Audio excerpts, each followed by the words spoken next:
Are young people a lost cause? Are they all woke? Have they been brainwashed by our education system?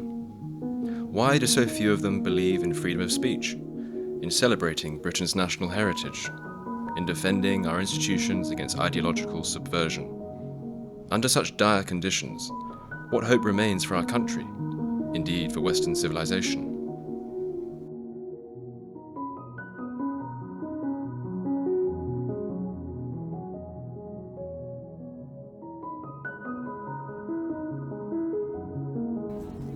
To most of our ancestors, allegiance to Britain was a given.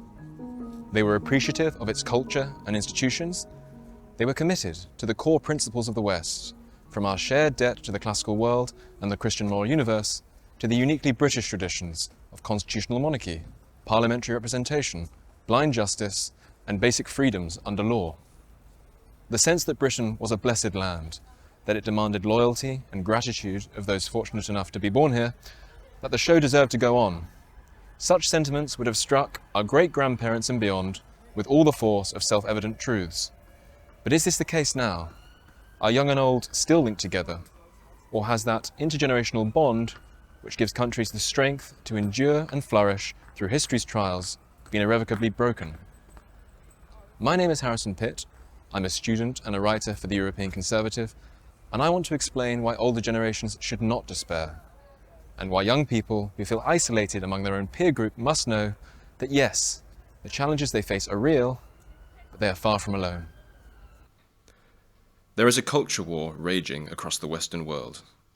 A belligerent brigade of activists obsessed by race, gender, sexuality, and any other form of identity they feel can be weaponized for political gain are launching an assault on the fabric of our societies. Everywhere is a battleground. Schools teach children to despise their own country as systemically racist.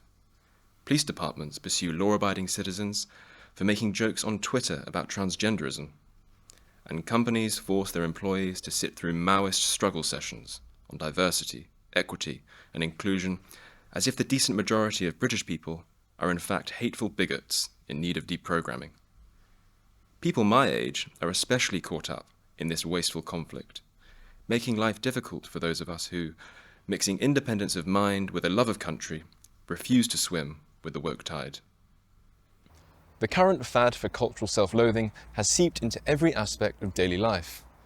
It is exceedingly difficult for anyone, let alone non-conforming youngsters, to resist such a coordinated attack on everything they should hold dear when there is no refuge from the madness. It has corrupted everything, from educational and professional life to the ever-present influence, supercharged by the distortions of social media, of popular culture, sport, and entertainment. According to the critical theory-inspired doctrines of wokeness, no social practice or institution can be apolitical. Discrimination is not in the end inflicted by individuals. It is embedded in cultural systems which, according to the far left, establish, reinforce, and perpetuate various kinds of injustice, from patriarchy to white supremacy. Even if the people acting within these systems are not intolerant at all, provided the systems result in unequal outcomes between certain identity groups, they stand condemned as complicit in oppression. And so, by claiming to be apolitical, institutions remain blind to their true nature, or worse, are lying to escape accountability. The onus is therefore on them to be proactive, woke, alert to their own function as enablers of injustice. The rest of us may complain at the politicization of absolutely everything, from Premier League football to online gaming, but the activists fire back, injustice is so woven into the fabric of British society that whether or not we notice it, everything is already politicized to favour privileged identities, and none more so than straight white men. Their goal is cultural revolution, to purify the poisonous waters in which we all apparently swim without realizing it, to politicize in the interests of marginalized groups what has previously served only the interests of their oppressors.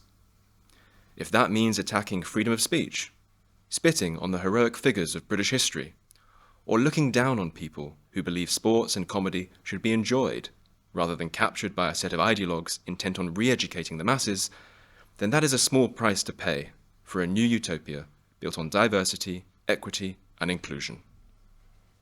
Where do the majority of youngsters stand on these important questions? Professor Eric Kaufmann of Birkbeck University has done valuable research into the matter. One of his gloomier findings is that on most cultural issues, young people are evenly divided. Meanwhile, the rest of the population is for the most part impatient with radical left-wing talking points. Older people, for example, favour freedom of speech over censoring problematic voices by a margin of 2-1. They think that we should celebrate national icons rather than erase every trace of their memory from our public buildings and monuments. Kaufmann's research, drawn from a survey of more than 1,500 Brits aged between 18 and 20, reveals nothing like this level of unanimity among the younger generation. Some would dismiss the woke phenomenon as just an indulgent spectacle, an instance of young people doing what they've always done and just experimenting with subversion. Why are you less sanguine? Why do you think this sort of stuff matters? Well, I think that it is an ideology, so I think this is really about transposing the oppressor-oppressed framework from a class-based, Marxist orientation based on the bourgeoisie or capitalist class and the working class, transposing that onto race, gender, and sexuality. So these are now the oppressed and the oppressor classes. And that's been going since the mid-60s, and we can see a ratcheting up. If you look, you can track it in terminology like racism and sexism, which has a boost in the late 60s. It comes down a bit, but then consolidates, and then in the late 80s, early 90s, when I was an undergraduate student, political correctness, Afrocentrism, all of this sort of stuff comes in, and you get another rise in these terms, and then in the 2010s we've had another rise. Each of these awakenings shows that this is getting even more entrenched in the culture, in our institutions. So this is not new, it's just, however, that the dial's been turned up. Each time they crank the dial, consolidate, crank. And so, yeah, this is not a fad.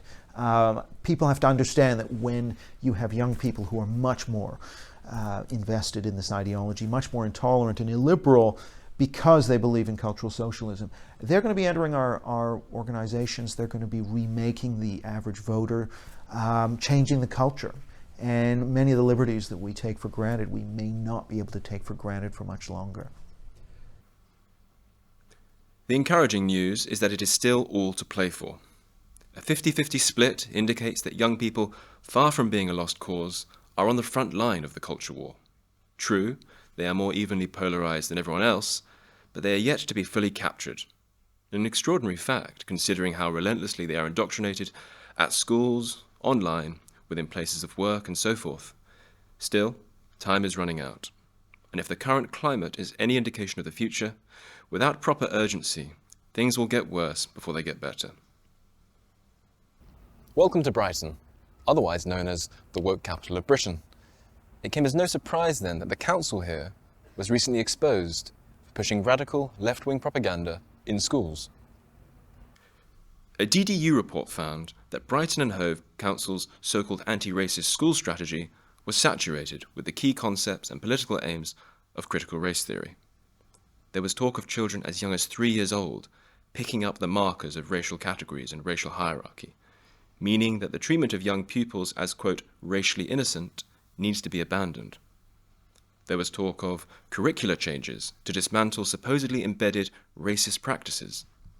There was talk about how authorities should deal with the possible reluctance of teachers to take part in this explicitly ideological reset, advising that they should try initially, quote, to engage with the staff, teachers, governors that support the work, and that, quote, mandatory engagement should come later.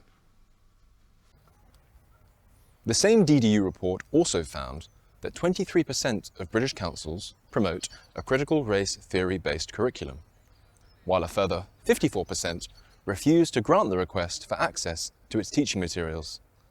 By pushing the dogma that Western societies are systemically racist and must therefore be subjected to a curative authoritarian regime of legally enforced racial equity, critical race theory eats away at the loyalty and affection that all young people should feel for their country and its institutions. It is already having its effect. Students exposed most to radical left-wing ideologies, according to Kaufmann's research, favour political correctness by 57 to 43%. For students not so exposed, the results are precisely the other way around. An equally alarming opposition to free speech also exists among young people who report exposure in school to the main tenets of so-called wokeness. Having had identity politics crammed down their throats, many have been conditioned to view free expression as a threat to the emotional safety of supposedly marginalised groups. There is evidence, too, that the trends have been getting worse. Among 18-year-olds who have just left school, 79% have been subjected to divisive far-left theories in education. But this drops to 74% for 19-year-olds and 68% for 20-year-olds. Precisely the pattern we would expect, says Kaufman, if these concepts are being increasingly introduced in British schools over time. Plus, the overwhelming majority of students are being taught about systemic racism, the existence of multiple genders, and patriarchy not as articles of left-wing faith, but as indisputable facts. 68% of the students questioned by Kaufman either recall hearing no arguments against these contentious ideas, or being told that while such arguments might exist, they are not respectable. So your recent policy exchange report makes it clear that young people are more evenly split on cultural war issues than the population at large, and the trends are getting worse in many ways. Do you think it's still all to play for, or is the next generation a lost cause at this point?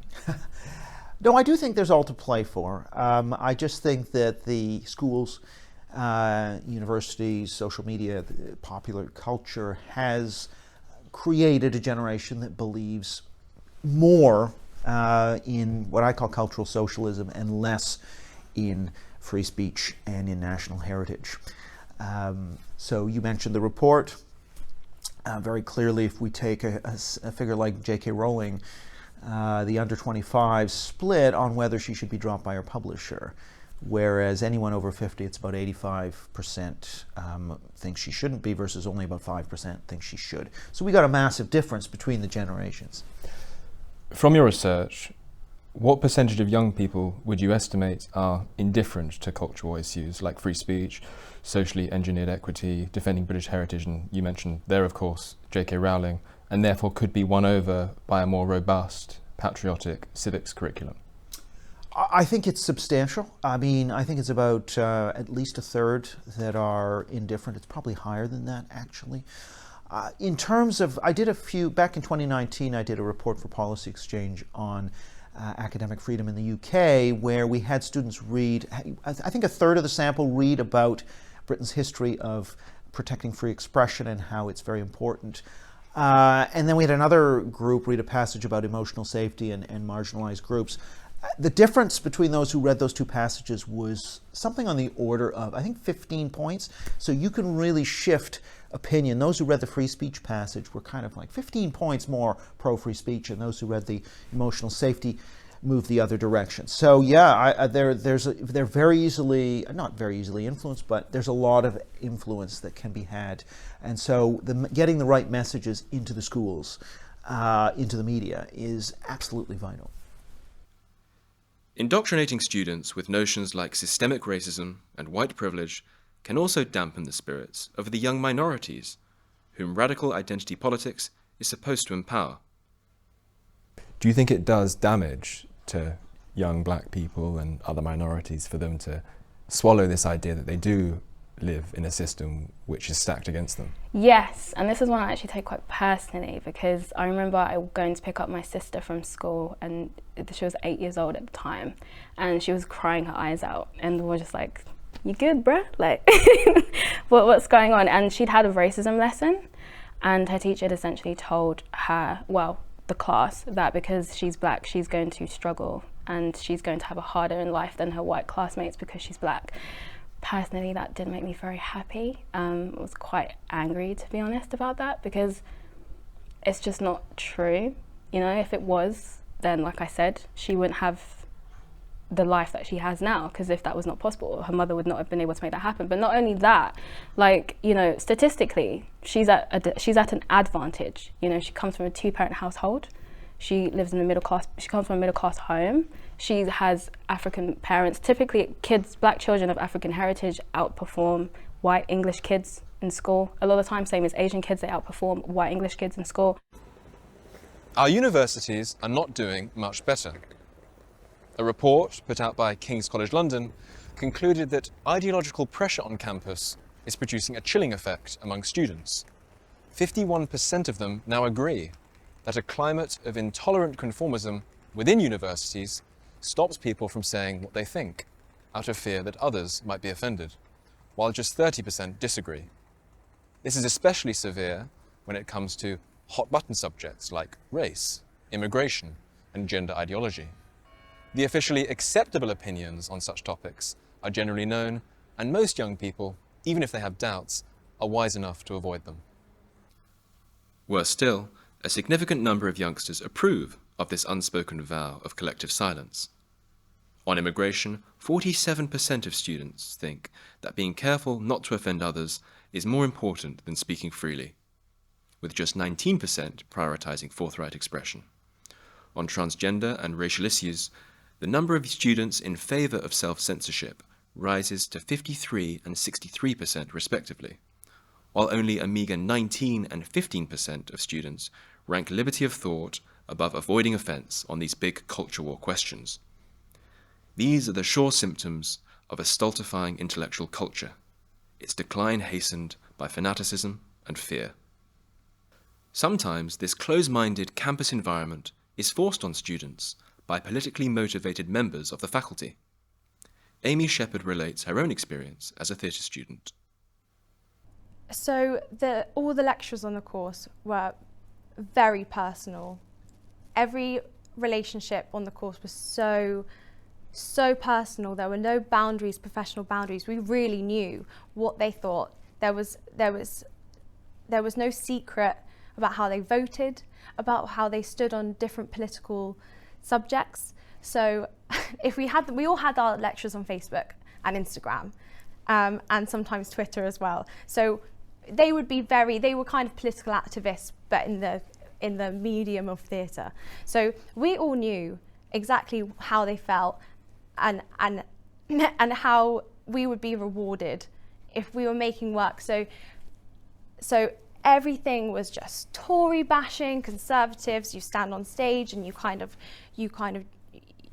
go, let's repent our identity politics sins. I'm a white man.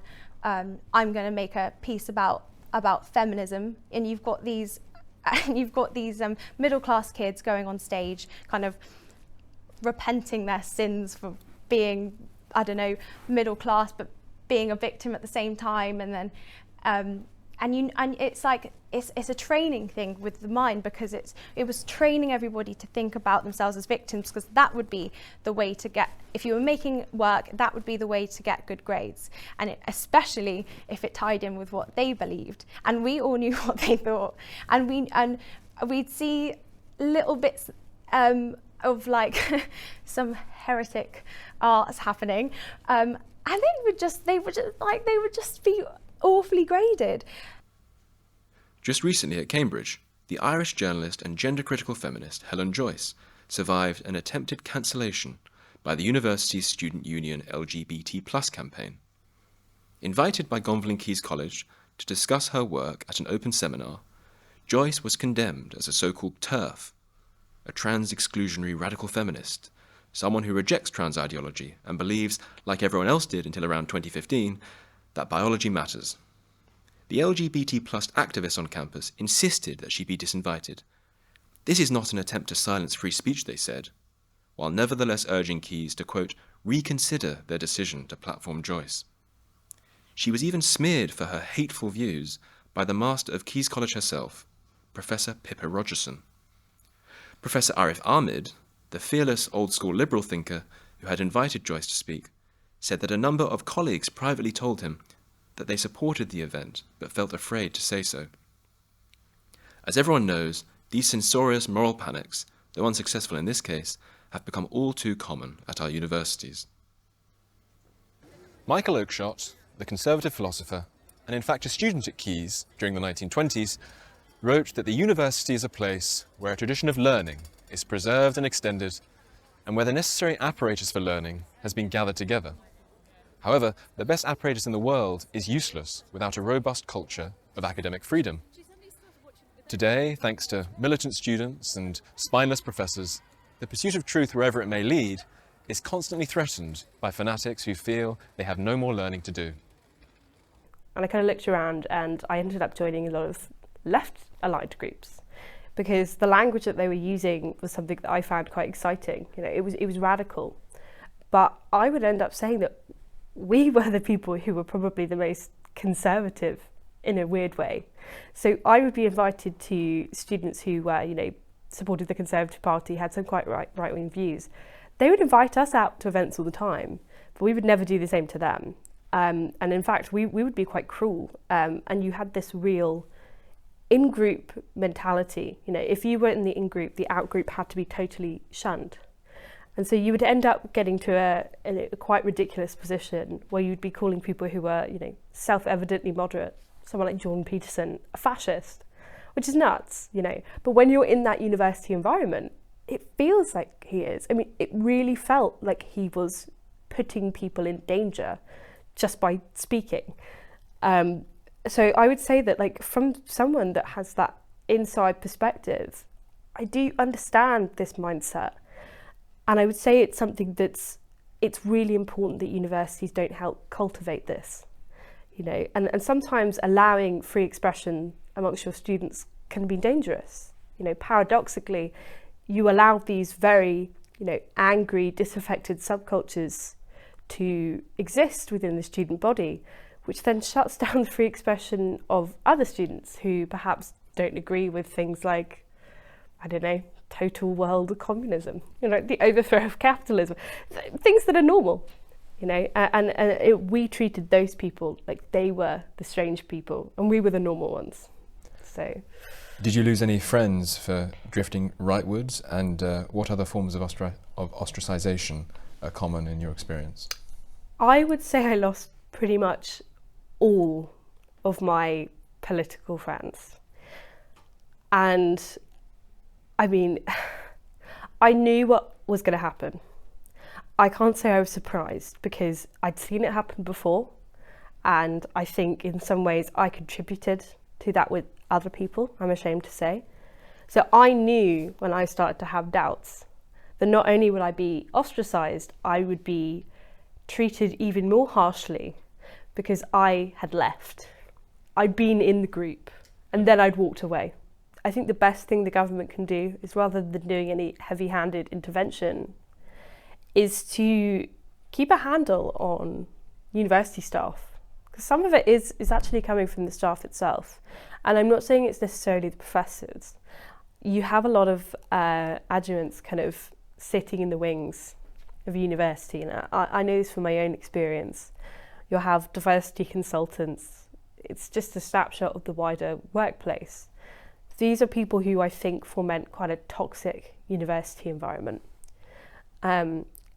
It's not enough necessarily to just say that you support free speech, but then to have a hiring policy that is discriminatory toward people of a certain background, if that makes any sense. You know, you have to put into practice what you say you believe. If universities are supposed to be meritocratic institutions, which they are, that's what they were founded, you know, upon that kind of mission, then that needs to be reflected from the top to the bottom. But yes, I would say sometimes when the government does try to intervene with young people directly, unfortunately, it allows you to fulfill this role as a young person as a rebel. Because there's nothing more than you enjoy as a young person than feeling like a rebel. But really the best thing you can show is that you're not rebellious at all. The media's on your side, politicians are on your side, HR's on your side, you know, you're actually really conformists. It's sometimes these students who people lambast as, you know, Tories, boring Tories, they're the ones who are actually putting their neck out on the line. So if there's a way to kind of demonstrate that relationship, I think that would be quite a good way of shutting these things down. When so-called TERFs question the idea that a trans woman is a woman, is that sentiment purely born of hatred in your opinion? Well, it's always one of those ironic things where TERFs, who are overwhelmingly, you know, left-wing feminist scholars, many of whom have, you know, working class backgrounds, are smeared as being, fascist when they're probably as far away as you could possibly get from this. And I think we kind of need to reframe this argument, right? This is not an organic academic question that has been bouncing off the, the spires of any institution for hundreds of years. I mean, this is totally new. This is a deconstructionist ideology which attempts to turn reality into something that's very uncertain. I think, we all know the answer to this question. Like, we know what a woman is, we know what a man is, we know what sex is. These attempts to confuse young people, to then refuse to, answer them honestly, genuine, concern, well, this ideology doesn't make sense. Can you explain that to me? I say, no, you should just shut up and listen. Shut up and listen. Repeat the mantra, trans women are women. It's the most anti-intellectual thing you can possibly believe in. It's extremely authoritarian. I would say you almost have to respond to that with your own quite robust, brand of intellectualism. You go, well, actually, I'm not going to let you rewrite history. I'm not going to let you deny science. We all know this to be true. This can be an academic question. It can be a philosophical question. But if I disagree with you, you're not allowed to get me fired. You're not allowed to harass me at my home. You're not allowed to go after my friends or my family for asking something that 99% of the world's population know as a given. And I think sometimes we give too much credence to these people. We all know the answer. Just, don't let them shut you down. It's common sense. Occasionally, things can get quite nasty. I asked Amy Shepherd, once a theatre student at Chichester, but now pursuing a different career after switching to do politics at Exeter University, about her housemate Ben. He reaped a whirlwind of hostility from peers and even professors for refusing to limit his imaginative thinking to acceptable progressive slogans. Well, my friend Ben, he tried very hard not to play the game, but play in his own way. So when it got to third year in the election, it was a lead up to the election, it was just like so intense. All the work was about this, all the work was about fuck the Tories, let's vote Labour, just worshipping Labour, Jeremy Corbyn, and then just the lecturers would walk past just being like, vote Labour, just in the corridors, and so and this went into social media, so everyone was posting about it, everyone was saying just the worst, most extreme things about Tory voters. And then you're just like, Jesus Christ, I might not even be voting for the two of them, but this is extreme. And but we were going to be voting Conservative. Not that we are especially Conservative, we're not members of the Conservative Party, but we would be voting. And it was just got to the point where it's this is really unfair. This feels like a personal attack. If you weren't vocally saying, oh, I'll be with you voting Labour, then you were just scum. You were just Tory scum was my nickname. And so I took it on the chin. I just thought it was a term of endearment by the end of it. But Ben hit back.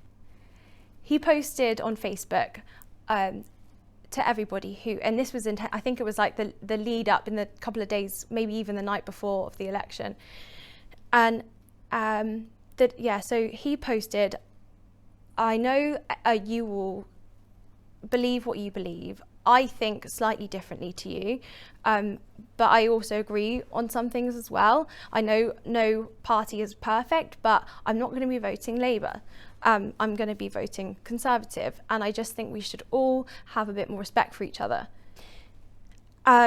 Straight away, everybody from the department, including the lecturers, including people that were graduated and on the course, this is a massive course, this is hundreds of people, just piling in on him, sending him personal messages, saying, you're gonna kill my dad because he relies on the NHS, and when he dies, I'm gonna hold you personally responsible, knowing that he's got a terminal illness and was gonna die a few months later, and telling Ben that he was responsible for that. And Ben has autism. He's a very fair guy. He is a critical thinker, but this is an autistic guy being absolutely ambushed by all corners. He couldn't go to uni. He was having practically a mental breakdown. He couldn't leave the house. Thank God Liv, his girlfriend, was living with us, because that's the only way he would have actually left the house. She had to go with him. He didn't want to even go to the shops because in case he bumped into people from the course, and didn't want to be in uni because even the lecturers hated him and were commenting on his posts. And it's like, the lecturers. So Amy, during your university years, to what extent did you feel like you were living in a free society? Not very free. It's really hard just to say what you think, because there are huge consequences.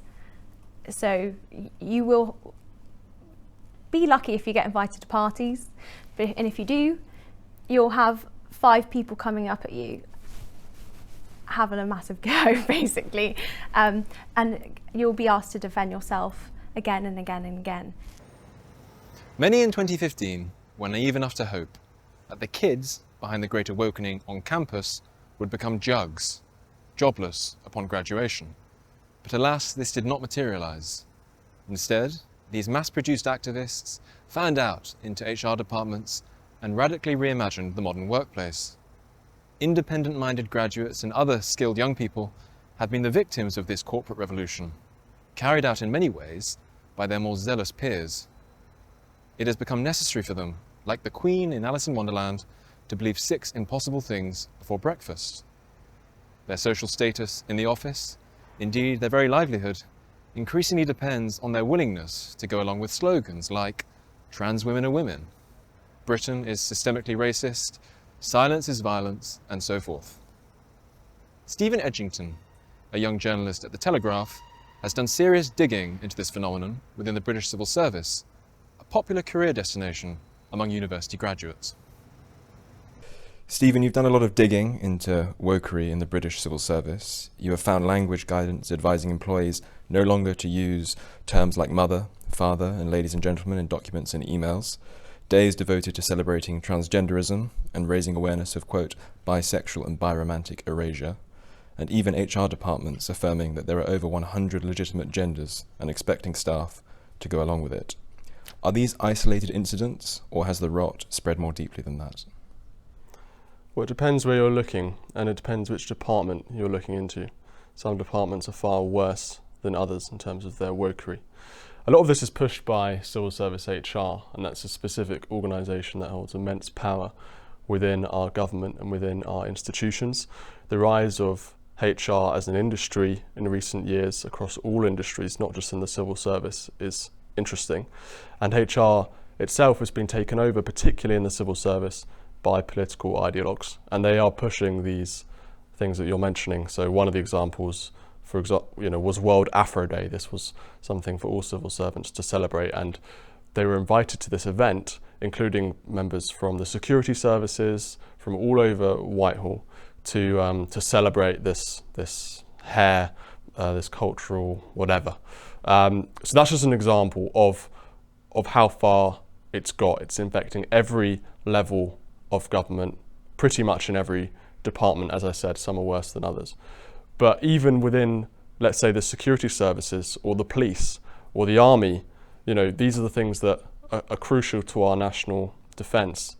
Even they have been infected with this ideology where race and identity is more important than meritocracy or your ability within work. And I think that's created a culture of fear within the civil service. The civil service is a very attractive career destination for many young people, particularly newly graduated young people. Are they in part responsible for the spread of this ideology in institutions like our defence services, or are they the victims of that ideology being pushed by senior middle management? I think that there is a sort of ideological bubble within the civil service in a way that perhaps didn't exist 100 years ago. The supposed impartiality of the civil service, particularly on matters of culture, no longer exists. I mean, there is no impartiality. This is a woke organisation, particularly HR, run by far left activists. And there are, of course, as I said, individuals who disagree with this stuff, but I think the majority of people within the civil service would agree with it. And the young people who have gone to university, who are going into the civil service now, I suspect most of them would be sort of signed up members and want to push this stuff. And if you look at who is being hired into the civil service, the sort of criteria now is more based on identity, race, gender. And when these people, when you're applying to the civil service, if you're a conservative, you may see some of the stories that I'm putting in the Telegraph and be perhaps dissuaded to go into that role because you feel quite justifiably that you would be working in a place that wouldn't accept your views. And I know people who have been bullied because of their views, and they've had to hide their views as conservatives. They hold very mainstream opinions that the majority of the public would agree with. But because the civil service is so centred in London, and with so many students coming out of university who are pushing these ideologies, there is that kind of, as I said, culture of fear among civil servants who disagree with the woke ideology. Is this woke ideology in the civil service in many ways just an indulgent, regrettable distraction, or do you think it actually interferes with the ability of the civil service to function as it should? I think it's a vast waste of public money. There's hundreds of millions of pounds, if not billions of pounds, we could save spending on this stuff. And it warps all public spending. So, for example, if you look at HS2, some of the contracts they're putting out specifically require the companies to have an EDI certificate. So that's just one example of where an inefficiency is being created through government procurement. Billions of pounds are being spent on this stuff, and they're more focused on EDI than, let's say, the company being efficient or the best company to fulfill the contract. So it's not just within sort of simple HR days celebrating by visibility, which may seem like a distraction, although I would say that is a complete waste of time and money. And civil servants aren't doing this in their spare time, they are doing this in working time. These are in working hours. They are a complete waste, but it also warps other areas of public life and of government. So it's not just in procurement, but in, as I mentioned, in hiring. Are we hiring the best people, or are we hiring people on the basis of race and gender? Look at the Treasury, one of the stories I did earlier this year. They've introduced for the first time ever a race target of 6% of the Treasury should be black. This is based off nothing. This isn't even based on what the population data is at large. This was introduced over the summer, and at that point the most recent census data said that 3% of the UK population was black. They doubled that. In London, the statistic is higher, but it still wasn't 6%. So this is completely arbitrary. Why are they doing this? What impact is this having on the quality of people that they're hiring? Now, I'm not saying that black people can't do the job. I'm just saying that shouldn't be a consideration during these processes, during these hiring processes. So it has an impact across the entire government and the entire sort of process of government. If this can occur under a nominally conservative government, imagine how voraciously radical left-wing rubbish must be spreading throughout private companies.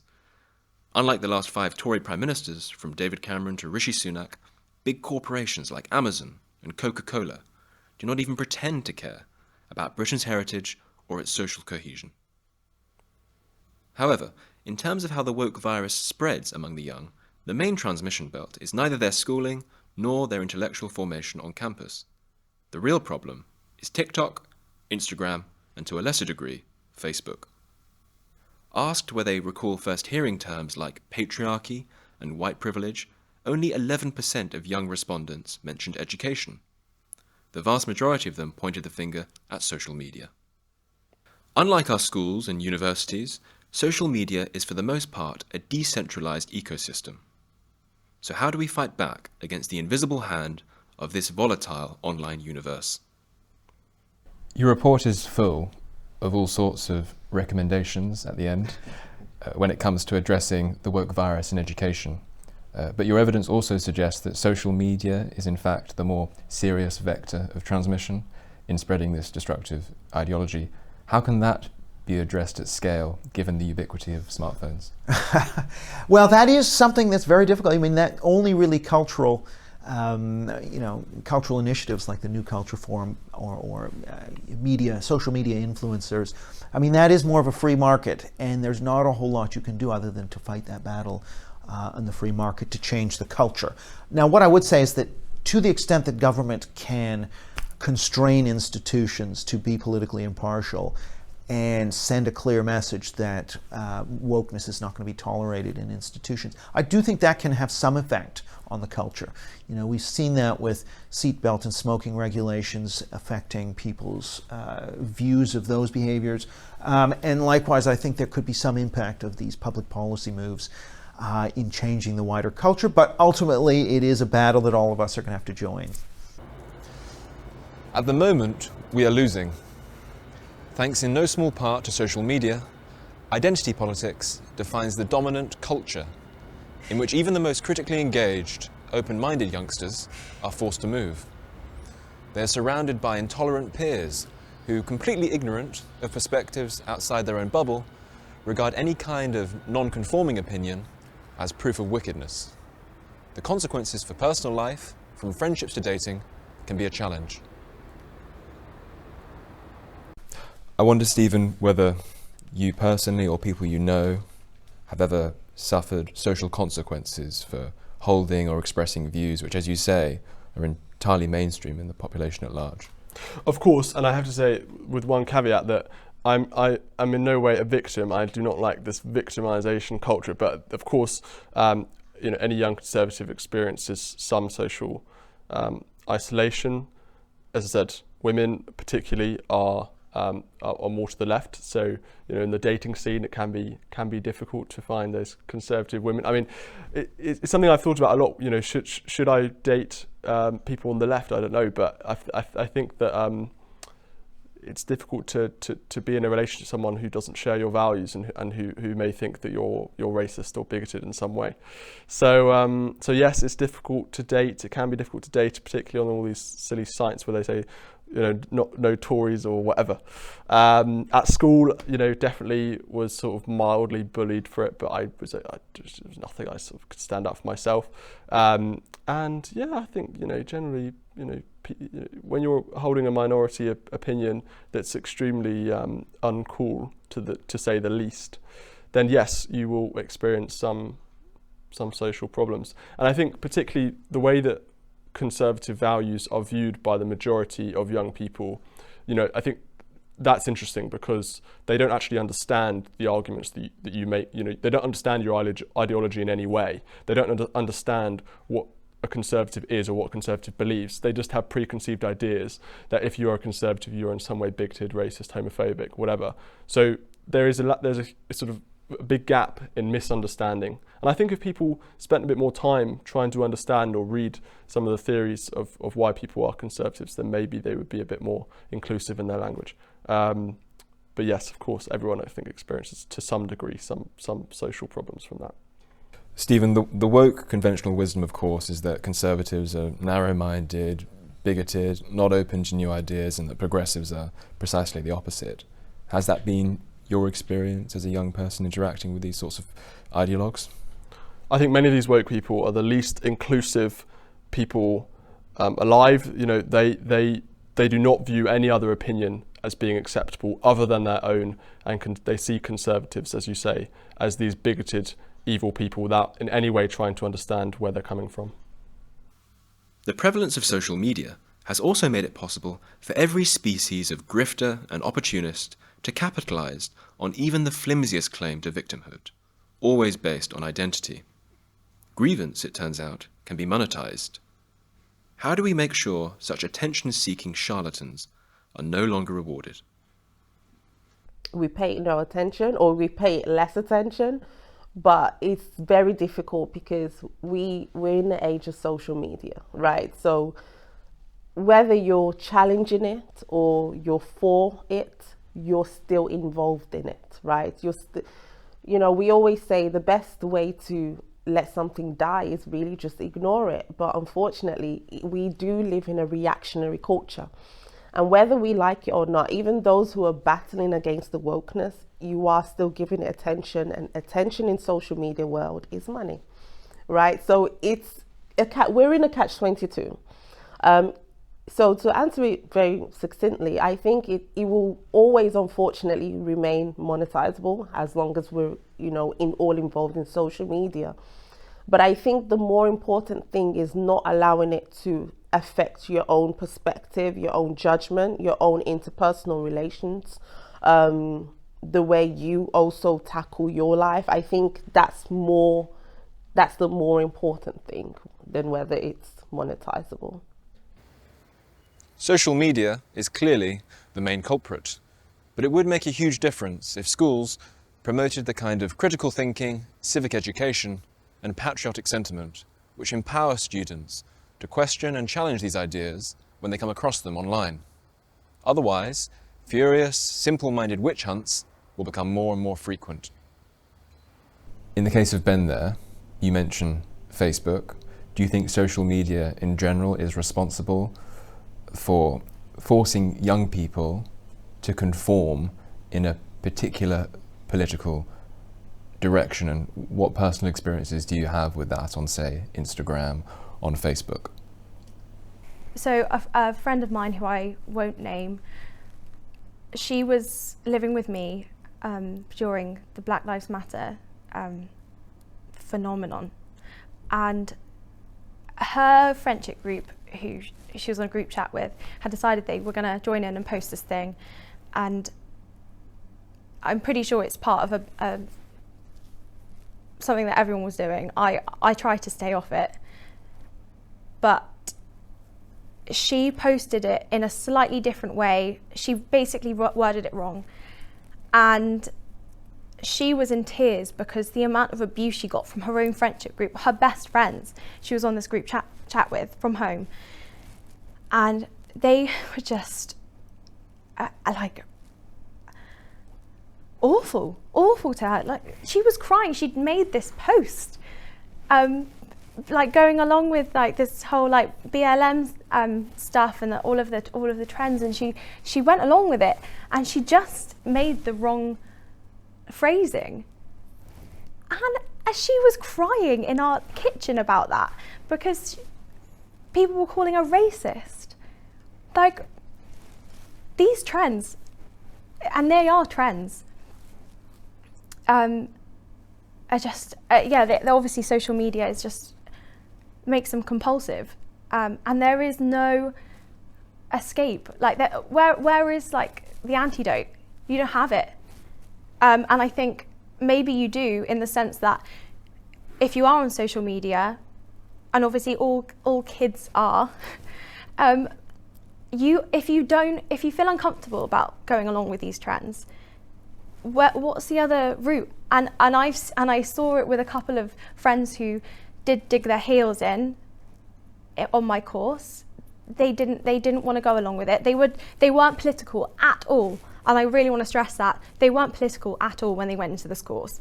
Like most of them, I would say 95% of them weren't political, because they felt so uncomfortable about how they were being indoctrinated and how things were getting jammed down our throats day in, day out for 3 years.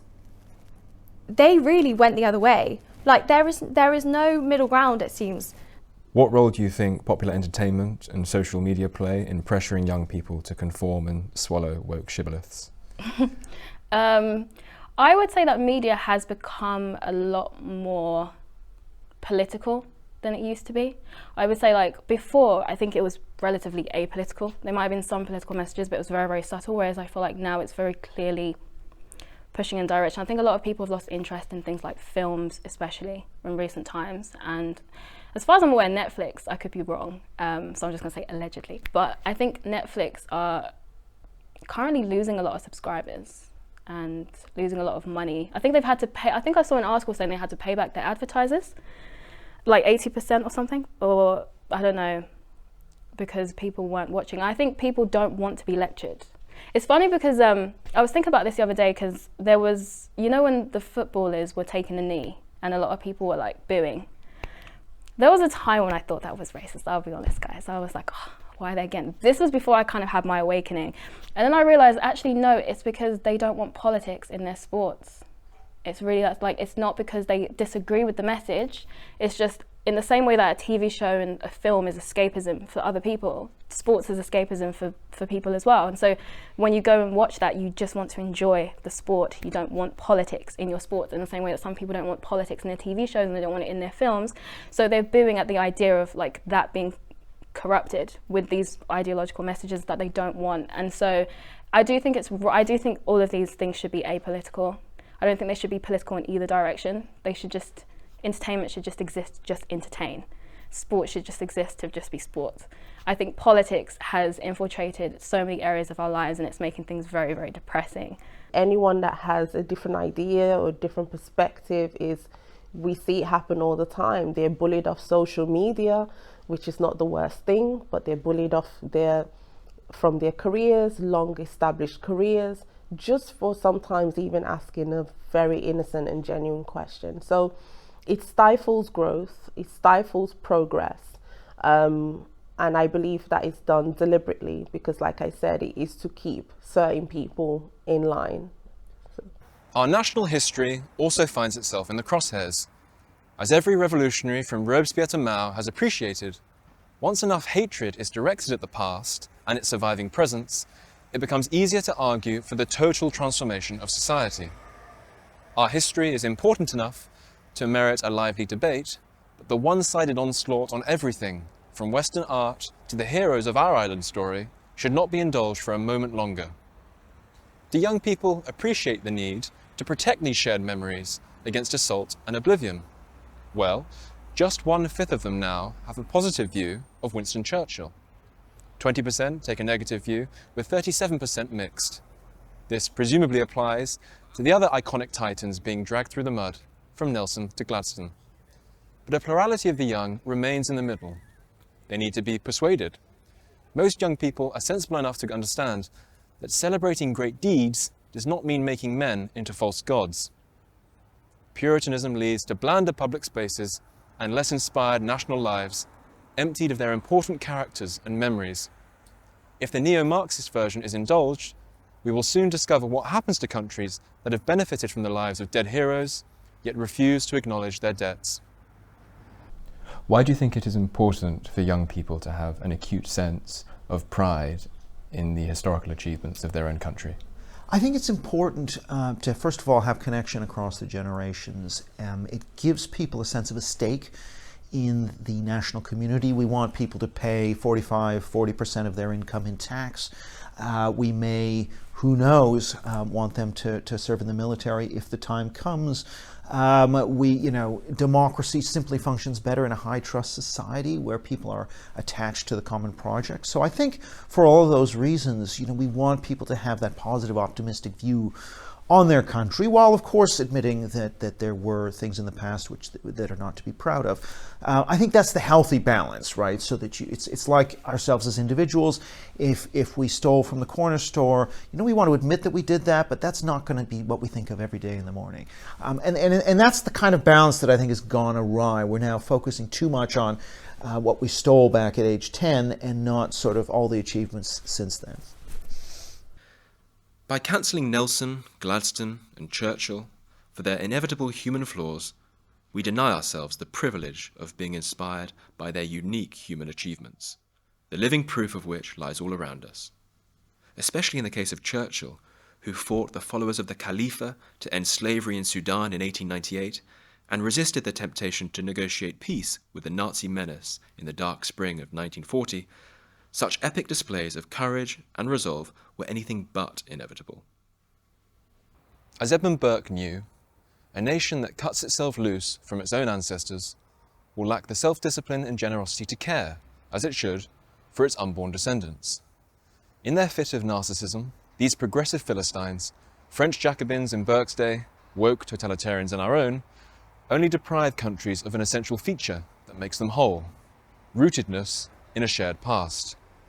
Without this, and many other gifts that we hold in common, society risks shattering.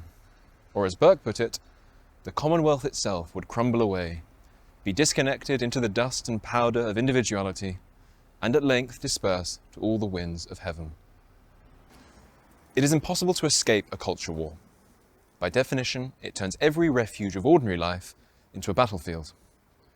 Whatever else might be said about them, radical leftists are skillful combatants. Having captured almost every relevant cultural space, they are now using this hegemony, particularly through the creative arts, to program people with their ideological agenda. In television and film, adverts and dramas, we see the jarring insertion of progressive ideology all over the place. Totally unrepresentative demographics, an obsession with replacing established white male leads with women and minorities, rather than creating original characters afresh. Shoehorning today's political battles into wholly unsuitable places. Star Wars becomes an adolescent wail against masculinity, patriarchy and white supremacy. Tolkien's Middle-earth now lectures us on the virtues of immigrant labour, and the Marvel and DC universes have been re-engineered to illustrate the superiority of women, whatever those notoriously elusive creatures may be. The examples are endless. Nor has sport been spared. Anyone wanting to enjoy a simple game is now greeted by the English national teams still kneeling for BLM a full 2 years after the death of George Floyd on an entirely different continent. The BLM leaders are currently facing multiple investigations for embezzlement and corruption, while the protests they inspired left dozens dead and many cities in flames. At the recent World Cup, meanwhile, the self-appointed priesthood of players and pundits were more than happy to take Qatari silver, though to their credit, they made up for this apparent cowardice by pushing vehemently for more rainbow flags. Gaming, a $200 billion global market, is a huge source of recreation and even friendship for many young people. But even this has not been sheltered from the firestorm of woke ideology. To take just one major controversy, the highly popular game The Last of Us featured a white male character, Joel, as the heroic lead. That was in 2013.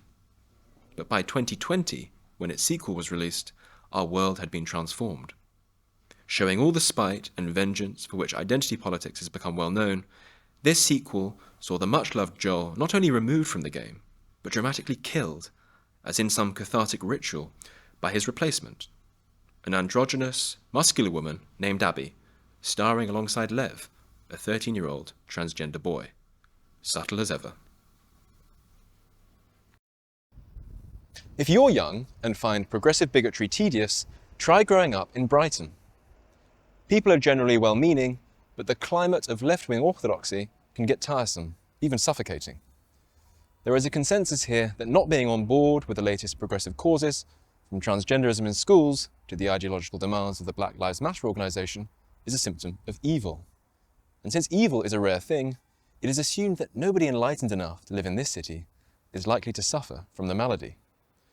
Most of the issues which, according to the King's College London study, are increasingly impossible to discuss on campus are best left alone if you wish to avoid demonisation.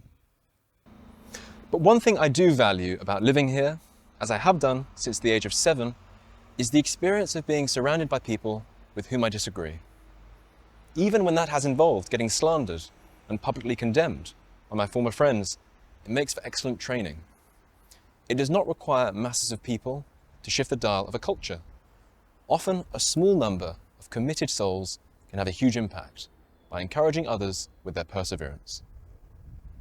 What advice would you give to young people of an independent-minded persuasion? How can they resist this culture of intolerant conformism that you're describing, bearing down on them? What I would say is you have to be prepared to go through a difficult period, and it's probably going to be quite a short period of time. Perhaps it might be more aggressive if you're someone that's visible. So, I don't know, if you're involved in a lot of student politics, people will be had their eyes on you a lot more. But you also realise when you leave that university bubble that not only are you not some crazy, radical, really right-wing, crazy person, you're the vast, vast majority of people. And the people who ran your university, who were the social core, they are the outsiders, You've got to think that as hard as it feels in that moment, as lonely as you might feel, there are a lot of people surrounding you who think the same thing, who are too afraid to speak out. And when you do start, people may not be able to say it openly, but you will be surprised how many people tentatively reach out and say, thank you for doing this, and actually, I agree with you. I can't say it, but I agree with you. So it's that temporary period of feeling very isolated, but it doesn't last very long. The main advice is, believe me, there are so many of us. There's so many of us. Before I stepped into this space of, publicly sharing my opinions and, counteracting a lot of, these false narratives, I literally thought I was alone. We don't learn about these kinds of people in school. They're definitely not propped up in the media. But as soon as I stepped out, there's so many people that also reject, a lot of these identitarian political games that are being played at the moment. There's so many of us. So what I will say is just speak your mind, or using the language of today, speak your truth. The prejudices of every age are transitory. If genuine achievements, racked up over a millennia, can find themselves under attack, so too can the left's long march through our institutions be reversed, especially when most of the population have no time for radical posturing, and even a decent number of young people are not yet fully possessed by the ideology. You just got to find, organisations, just get involved. It gives you a bit of fresh air. It just gives you a bit more. It gives you a bit more steam. If you find a group, if you just reach out, go to something like the Battle of Ideas. You never know who you're going to meet. You might meet the people that have kept you sane. Like for me, it was the Trigonometry boys. They were like my friends. When I just had enough, go into my room, and they'd be my only friends that would keep me sane. And then you get out of that. You leave uni. If you get out of these institutions, and the world's quite a small place. You won't believe how important your voice is, and don't be afraid to speak up and say, I don't know, I that's wrong. I'm going to tell you what a woman is, and I'm not afraid of that. So if you keep looking ahead, you'll be fine, and you'll move on to better things. The great lie that radical leftists are on the side of kindness and compassion is losing its power. Do you accept the conventional wisdom that it is the left who care about minorities, whereas the right are completely indifferent to them? I think that both sides care in different ways, and I also think that this idea that there's only racism on one side is complete and utter nonsense. I think both sides have racism. I think they just appear differently. I would say that the right's racism, when it does show itself, is a lot more overt and in your face, and I would say the left's racism is a lot more covert, and it's also kind of glazed over with this artificial compassion, this kind of fake, I care about you whilst I'm making your life more complicated kind of thing, to be honest, I would say. And I honestly find that to be more annoying than overt racism. I would rather you just be overtly racist to me than patronize me and make me feel like a little child that needs your help in order to survive. I think it's very insulting. So, become a journalist, go and work in the civil service, go and work in the financial sector, go and work in big business, be ambitious, go and work in government, go and work in parliament. Do not be afraid to work for these institutions. We need as many people as possible going up through the ranks of these organisations who have conservative values. Even if you don't say them explicitly, it's important that we're able to, in the future, have some kind of hope, I guess. I hope that there are many other young people who are interested in going into these roles, particularly in journalism and particularly in the government, in the civil service, or as an MP or whatever, into politics. I really urge young people who are conservative minded to do that. Don't be afraid. There are others. There are, particularly, let's say in the civil service, there are, as I said, networks of conservatives who can support each other. Same thing in journalism, same thing in politics generally. I think it's a great place to be. I think it's a great place to work. Particularly also, if you are conservative and you're going into these institutions, you also have, in a way, an advantage, because let's say you want to work for the Telegraph or for some other conservative institution. There are so few conservatives out there. You've got quite a good chance of succeeding, particularly if you're effective and competent and whatever. So I think that they shouldn't be afraid. There are people out there who believe the exact same thing as they do, and they should be ambitious and try and go into government, try and go into journalism, make a difference. Do you think that a lot of the woke mania among the young, the obsession with identity politics and cultural self-loathing, is in fact skin deep? To use the Marxist jargon, do you think that perhaps unpromising material conditions for young people are causing this cynical mentality? And if so, what can governments do to give young people a greater stake in their society and thereby foster greater loyalty to Britain? What I would say is my generation, we're not the generation that dismantled every institution that once made this country great. We grew up in it. Britain had already died functionally at that point. That old world had long since been gone. So how can you expect people that only have this, second-hand vision of what Britain once was to defend that? We don't know what this is. We've never lived in an age that hasn't had Blairite newspeak totally infused into it. So yeah, I do think it's skin deep. I'm not going to defend this ideology. I think it is a bad ideology. I think it will lead nowhere. It will ultimately be very harmful. But you have to see it as, it does come from material conditions. This is a historical process. You have to put forward a progressive vision. You can't ask people to rely on nostalgia for a world that they've never lived in, and a world that they can now see that is in tatters around them. You have to give them something new. But that's not to say you have to cede the vision to the left, because I would say the vision the left are putting forward is not a good one for young people.